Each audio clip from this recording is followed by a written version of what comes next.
What a lovely moment. What's happening, my guy? Movie talk.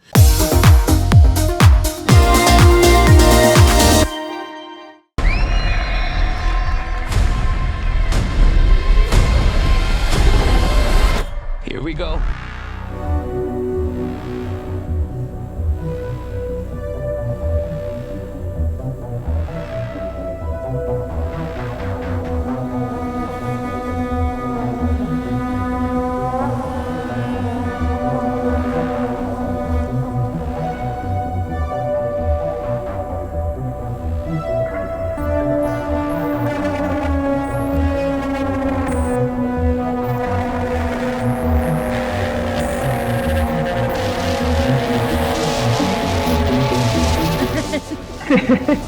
Hi, Stephen. Hi. Oh, thank you so much for taking the time to chat with me. I'm so excited to be here. Cheers.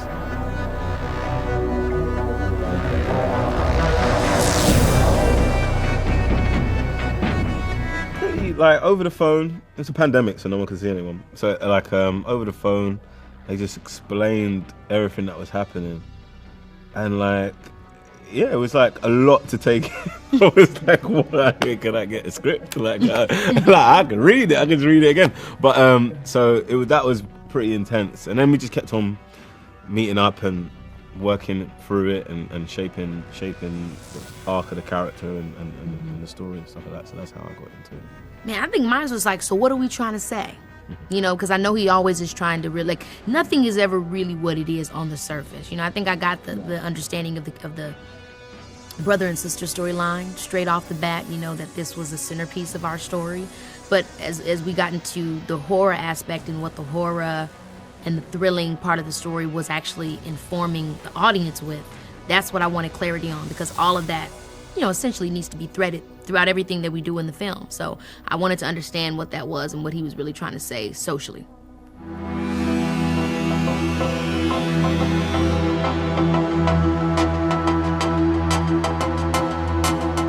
That's one of the things I really love about it, is a platonic love that is just everyone experiences, and it's like in every majority of people's lives, and it's like, I'm like that, it's a love that's kind of really tailored for cinema, like especially brother and sister, you know, and it's like you don't see that male female bond in a family, but you see it in friendship on film, you know. So I thought that was really, you get deeper because you really know this person.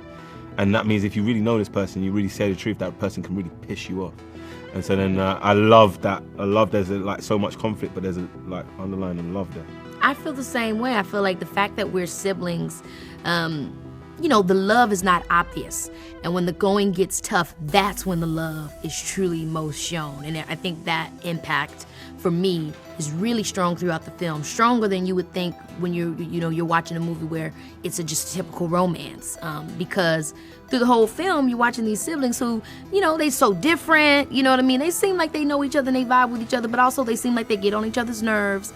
And then over the course of the journey, you realize, oh no, they really, really love each other so deeply. And I think that is so pure to a sibling relationship, because you only really know how much they love each other when shit gets real. Yeah, whether it's personal touch, I mean, I guess, sure, yes. You know, the original version of this character was written in a different way, where he was maybe more centered. He was the main character of Kid Sheriff. But when he asked me to do it, we talked about whether it made sense for him to be the main character in Kid Sheriff or if he was a sidekick, and what being a sidekick would do to someone growing up older that never actually got to touch the main spotlight, but it was always shared. Would he desire that? Would he want that? I thought that added a nice layer to the character too. So, you know, there's a lot of space for that kind of discussion, that kind of conversation, to really make this character its own unique version. We had a lot of discussions about my character, because my character is far different than what Jordan wrote for. He actually ended up rewriting the whole script based off of what I performed in the audition, which is insane. So we had a lot of conversations about character, and I do remember there was one message that Jordan sent, and I hope he won't get mad if I say this, but he was just like, am I getting too weird for these people? And I was like, no, Jordan, get weird, dog. I don't care. Yeah, man, I'm rooting you on. He's like, am I getting too weird, man? I remember that. And I think he just, he trusted my knowledge and my taste, and it was cool to be included in those conversations and just to see him as a human as well as an artist. It's just cool to see those human moments.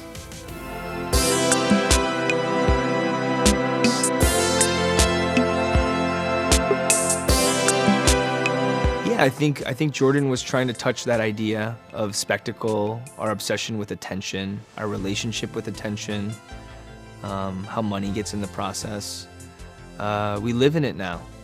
We've always lived in it, but now everybody can do their own thing. They can make their own videos. They can stare at themselves. I think a lot of people are going to come to a lot of conclusions after watching this movie. Maybe some questions, maybe some answers. I don't know. But I think the film itself is a mirror too. So I don't know if I can give a blanket answer to all that. It seems like it's personal. I think for me, when I watched the film, I as I was reading the script and watching the movie, I was just kind of formulating my own plan. I'm like, how would I do this mission? Like, what ideas do I have to kind of figure this out? So I think that's what I walked away from it. So that's what I expect others as well. I think because I feel like this movie is just so big where there's sequences in it that I'm like, man, this is kind of like a video game. Like, you have to like really solve this stuff. So I'm like, you have to do these missions in order to make this thing happen. So I was just I was just kind of walking away. I was like, all right, they did it that way, but I would do it this way, and the way that I would do that, like, so I think people are just going to come up with their own way of capturing something. Yeah. Brother is out there.